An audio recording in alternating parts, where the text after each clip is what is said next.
Superman versus ninjas and the military. Who wins? I don't know. The military would like to think they always win. But in this case, I'd like to think that ninjas could actually beat Superman.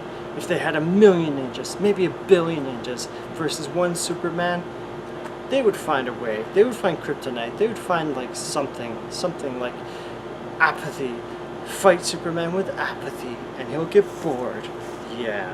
So this is Street Hero and you're like a Superman-like hero and you fight ninjas, the military, aliens, and apparently other types. I didn't really see the aliens. They look like something from Duke Nukem.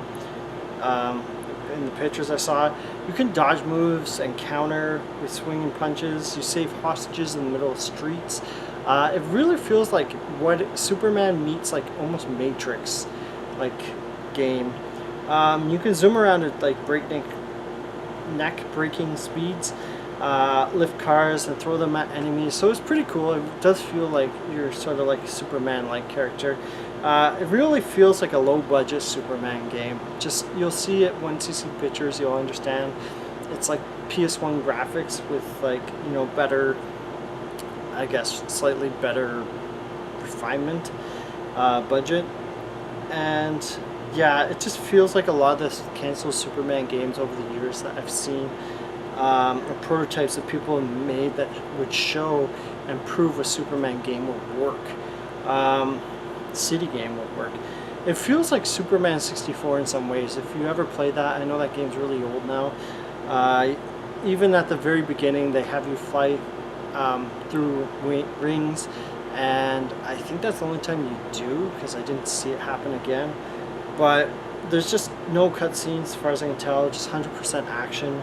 And as a Street Hero with super strength and speed in an open world. And yeah, as I said, the graphics are clearly low budget, but do the job. You're playing this for the speed and the feel of the game, the fact that you get to be a character that's like Superman. Yeah, it feels like a first generation N64 graphics, like Body Harvest, if you've played that, which is also pretty old now. Just a little bit less clunky. Yeah, but none of the classic like N64 fog. Apparently they're bosses, but I didn't really play enough to encounter them. I have to admit I got kind of bored. Seems like 85% of the game is action and the fighting, so I got the gist of that. And there's very little flying around. There's a little bit, it feels a little bit like the Spider-Man, Amazing Spider-Man game that came out on PS5. And it's mostly silly fun. Like if you're on a budget, like this is enjoyable for like the buck or whatever you paid for it. The combat's a little bit sloppy and chunky as a con, but what do you expect from like a budget indie title? Like this looks like, and apparently one person made this all on their own too. So the biggest mistake I feel with this game is there's zero controller support whatsoever, which would really make this more fun to play rather than just tapping away on your keyboard. Oh yeah, mouse and keyboard only. It's a huge shame. I feel like the controller would make more sense for this game, just so you don't have to switch between the keyboard and mouse. It just makes more sense overall. Game costs game costs $3.39, but it feels like I paid $1 or $2 for it on sale. I wouldn't pay any more than that sale price. It's not really the worst way to spend your money or time, but it's just not. I just didn't find it interesting after a few minutes. Other people apparently have beaten this after an hour, so that gives you an idea how long it is. But it's highly entertaining for like a few minutes, at least that's what I found, and then it just sort of feels like too roadish. Just go in, zoom around a bit, beat up some random bad guys, and yeah, I'd say snag it for like a 7 out of 10.